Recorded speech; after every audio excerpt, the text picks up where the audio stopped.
So well, let's look at the first of those, the budgeting made simple. Let's look at how consumers are being made by retailers to feel that their money can go significantly further. Yeah, so it's unsurprising in the current environment that consumers are paying a great deal more attention to price, and very conscious to try and ensure that they're getting the best value that they can. So brands and retailers are adopting a number of different strategies to reassure consumers that they are able to offer them highly competitive prices. So, for example, we see a number of retailers directing consumers, whether that be in store or online, to find cheap alternatives. So Sainsbury's in the UK have very explicitly in their stores messaging around switch and save. So directing consumers to cheaper private label alternatives to the brands that they might ordinarily buy. We see online with Tesco in the UK helping consumers to find cheaper alternatives of the different categories and products that they're buying. So as you click on a product to buy it, you might receive a message on the website that directs you or invites you to follow a link through to find cheap alternatives. So they're actively trading you down, as opposed to what I suppose most retailers and marketers have done for the last 5 years, which is try and trade people up. Yeah, absolutely, and a lot of the time it's very explicitly into own label or private label as well. So clearly it's something that manufacturers are not too happy about, certainly concerned about. But clearly, the retail environment is very competitive, and consumers are very focused on getting good value for money at the moment. And this is being done in order to ensure that the basket price that the consumer walks out of the store with is as low as it possibly can be, because in a sense that's the thing that sets the price perception for consumers as they walk out of the store. Yeah, absolutely, and we see in particular Tesco and Asda in the UK. Constantly trying to reassure consumers that their basket price is the cheapest. So, they're regularly making comparisons between each other in their communications to try and reassure consumers that the basket price, is kind of represents the best value for money in their stores. And we've seen some very aggressive TV commercials looking at basket price comparisons. I mean, just take a look at some of these. When everyone is shouting about lowering prices, it's reassuring to know that on Monday, the independent price check compared thousands of branded products. They found that Asda had lots more lower prices on average than Tesco or Sainsbury's, and lots more than Morrison's. Asda, saving you money every day. Asda always say they're cheaper on lots of branded products, but there are things that they don't include, like own brand milk and eggs, meat, and fresh fruit and veg. That's why at Tesco we compare prices on the things our customers buy. And last Friday over 1.1 million customers' baskets were cheaper at Tesco. And Asda? Well, judge for yourself. Real baskets at Tesco. Every little helps. So the gloves are really off, as you can see from those examples. Well, what else are retailers doing in order to convince consumers that their prices are low?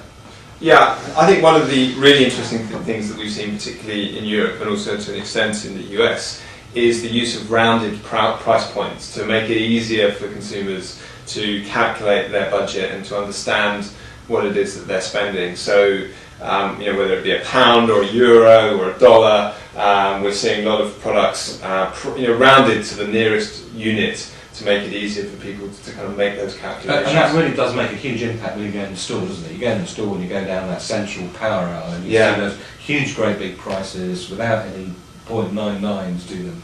And it does feel like it's great value. Absolutely, and it's all about kind of reassuring consumers and making it easier for them. And we see, of course, that's a tremendous change in a sense. It sounds quite a small thing, but it wasn't that long ago when everything was like, to the 0.99 of everything, whether it was €1, £1 or $1. Yeah. Then sort of EDLP took sort of place, and it was about actually having honest, real prices. So it was never 0.99, it was always 0.97 or 0.96. And now we've gone almost back to where we started from, which is rounded price points. Sure, and I think the reality is that for many consumers, there was a bit of a fog around pricing. People found it very hard to determine value and to kind of calculate how much it was that they were spending. And for many consumers, I think this is a really positive step, because it it puts pricing on terms that they can really quickly and easily evaluate and make the choices that they need to make.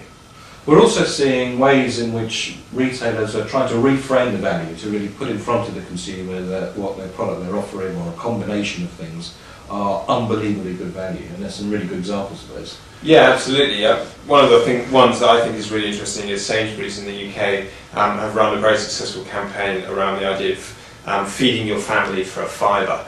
So presenting consumers with a number of different kind of recipe ideas that allow them to feed their family for less than £5. So really very explicit, targeting a key occasion that clearly many shoppers are kind of have in mind, and helping them to kind of think about how they can get the best possible value. And we also see other brands doing this in other ways. So Kellogg's have run a very interesting campaign where they've been very explicitly communicating to consumers the value of a single bowl of cornflakes. So the idea that it's just 10p for a bowl of cornflakes. So really, again, reassuring people and helping them to determine the value that they're getting.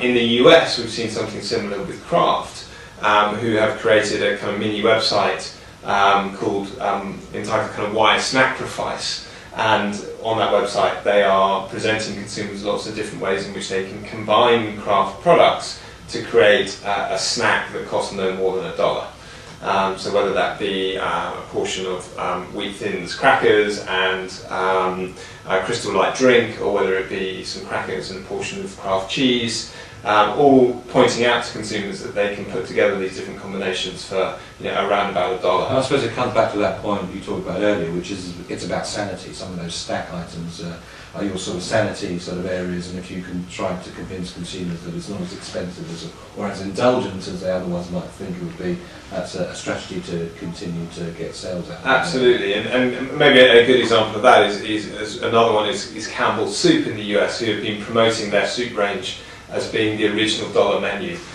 maybe recognising the threat that they may face from private label and wanting to kind of reassure consumers that the kind of price of continuing to buy the Campbell's brand is not so excessive that it's worth sacrificing. Well, let's take a look at that first example you talked about, the Sainsbury's Feed Your Family for a fiver.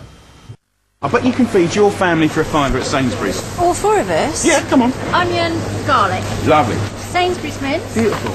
So where's your car then? Thank you. Right, time for dinner. Get your hands washed, big fella. Get those tomatoes in there. So get your meatballs, give them a good old roll up. That's lovely. Twist it, and then it won't stick together. Hello. Now look at these little babies. Look at that. Whoa, that looks lovely. All that for a fiver, excuse me. And I think that's a great example, because it sort of does two things really well, doesn't it? It clearly positions the brand as being on the button in terms of price, and also delivers to the consumer a great meal occasion for an incredible price, and it's been phenomenally successful. Absolutely, yeah, and they've carried it right through their communications as well. So it's been a kind of core platform that they've been able to leverage over the past few months. So as they say, the future isn't what it used to be, and we're now seeing a lot of brands going back to their past and their origins in order to try and make them as relevant to their consumers today. So what examples have we got in this area? Yeah, well, we talked earlier about the consumer need for retreat, to kind of retrench to the brands that maybe they feel most kind of familiar with, and it's interesting the number of brands that are playing up their heritage in the current environment. We've seen a very interesting example recently in the UK with Hovis Bread, which has been running a campaign, created this fantastic kind of epic 2-minute ad that promoted the idea that Hovis is as good today as it's always been. So let's take a look at that now then, yeah? Yeah. There you go, lad.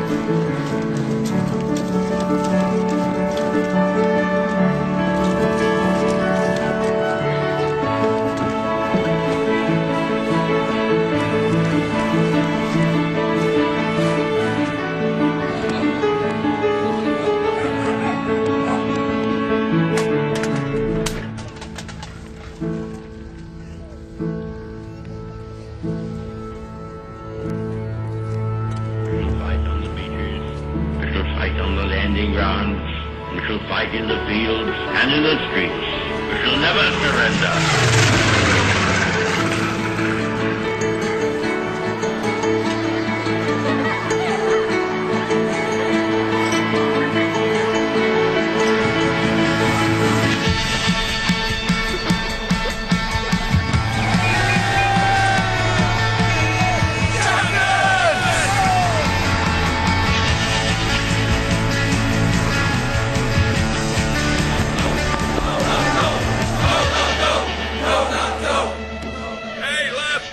Pass your bedtime.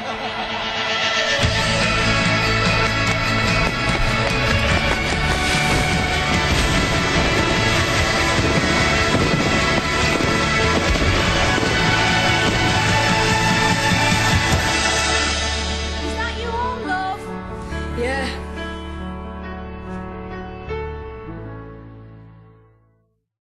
And we see many retailers doing this as well. So we've recently seen Sainsbury's celebrating their 140-year anniversary, using kind of very nostalgic images of their kind of first stores, really anchoring themselves in consumers' minds as a brand that's been around for a very long time and on the consumer side. And what is it in the psychology now that pulls people to looking at their heritage in order to try and make it relevant in these recessionary times? What's the link between those two? I think generally people are obviously kind of feeling a bit more risk averse, and we've seen significant declines in trust in many institutions and companies since the beginning of the recession. And really people are looking for anchors, things that they can rely on, that they feel are more dependable in the current environment. And I think many brands have kind of recognised that and are trying to reassure consumers that, you know, they were here in the past, they're here today, and they will still be here on the consumer side in the future. So I suppose the biggest trick is to try and make it relevant, in a sense. If you can make it relevant, that's great. If it's just an anniversary that has no link to why it's of any benefit to consumers today, then it's probably not going to do very much for you. And I think probably a good example of someone who's done it really well is Marks and Spencer's. They've recently celebrated a big anniversary and have done some very interesting things. Yeah, absolutely. And we can maybe have a look at some of that now. It all started here. You're right, Twigs. 1884. A couple of blokes set out their store with a few bits and bobs and the vision to change the lives of us ordinary Brits forever. They brought us a taste of the exotic. Did I say taste? Housewives were liberated! With curry in a hurry and the marvel of drip dry. I had one a bit like that. Ooh, now that's clever. Then suits you could tumble dry. We girls got properly fitted in the boob department. They brought in sell-by dates on perishables. Cheeky! No one goes further to bring you the best possible food for the fairest possible price. They've changed the way we eat. They've changed the way we dress. They're changing the way we treat our planet. Not bad for a penny bazaar.